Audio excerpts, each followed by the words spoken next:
Good afternoon dear students.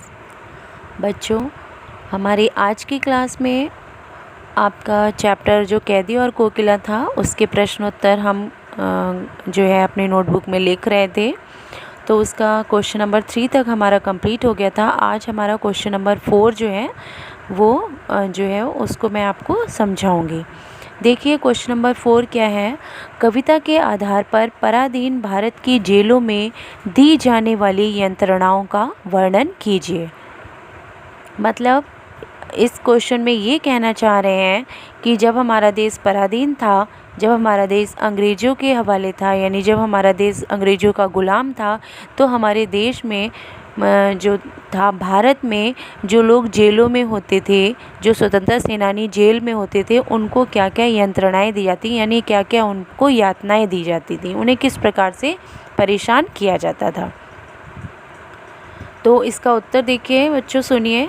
पराधीन भारत की जेलों में अपराधियों को कठोर और अमानवीय यातनाएं दी जाती थीं, जो निम्न है। कठोर और अमानवीय यानी कठोर और अमानवीय यानी जो मानवता से विहीन यातनाएं हैं वो दी जाती थी। जैसे नंबर 1 देखिए, पराधीन भारत की जेलों में राजनीतिक कैदी और चोर लुटेरों के बीच अंतर नहीं किया जाता था।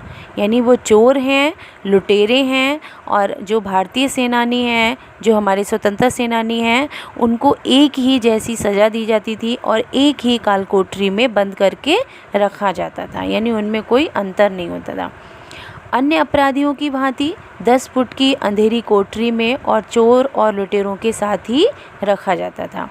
कम भोजन देकर भी पशुओं की भांति मेहनत ली जाती थी। उनको पेट भर भोजन भी नहीं दिया जाता था और उनसे पशुओं की तरह मेहनत जो है वो करवाई जाती थी। यानी जो था कोलू, मतलब कोलू जो था उसमें बैलों की भांति उनको लगाया जाता था, है ना, तेल निकलवाया जाता था और बैल कोलू में जो जिसमें बैल लगते हैं उस कोलू में लगकर वो पानी भी निकालते थे।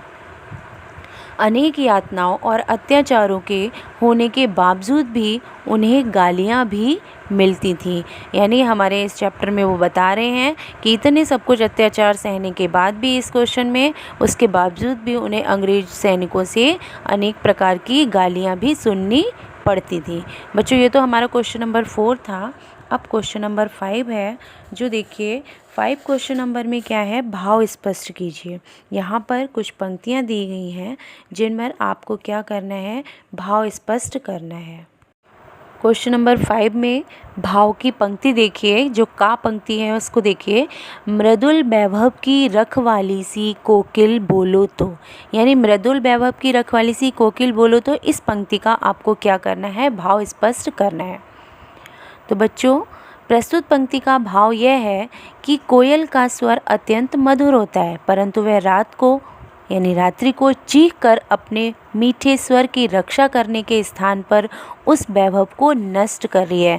जब कोयल की आवाज़ इतनी रात में कवि ने सुनी तो फिर उसके मन में जो भावनाएं, जो विचार आ रहे थे, उसी को इन पंक्तियों में व्यक्त किया गया है कि जो कोयल की आवाज़ कैसी होती है, मधुर होती है, लेकिन आज रात में वो इतने बुरे तरीके से चीख रही है, तो उसने जो अपनी जो इसकी मीठी आवाज़ थी, जो मधुर आवाज़ थी, उसकी रक्षा करने की बजाय उसके वैभव को क्या कर रही है, वो नष्ट कर रही है।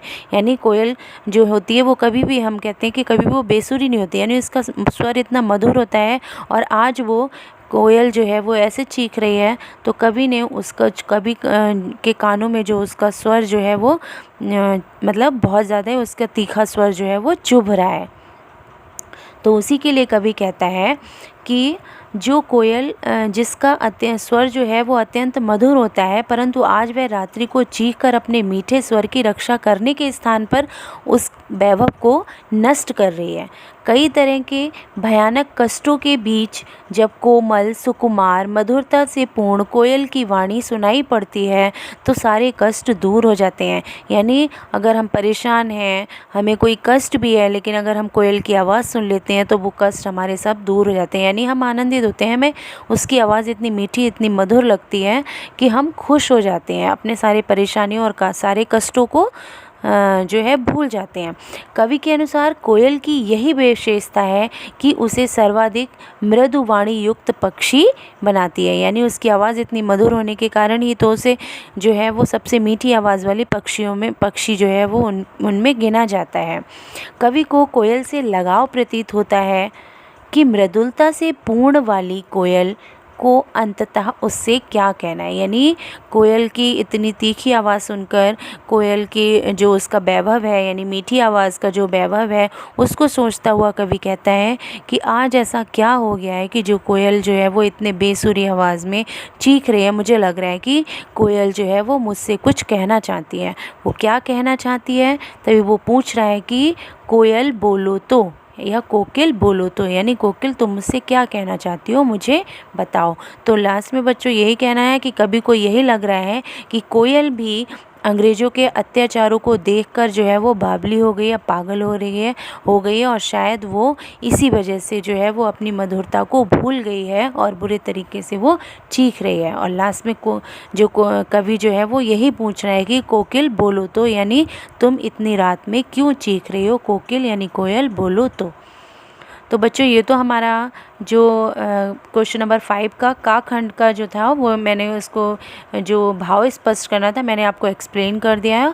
और ये जो मैंने आज का वर्क दिया है आपको अपनी नोटबुक में नोट करना है और इसके साथ साथ बच्चों ये सारा वर्क जो है वो आपको अपनी गूगल क्लास पर अटैच करके हमारे असाइनमेंट में भेजना है। थैंक यू बच्चों।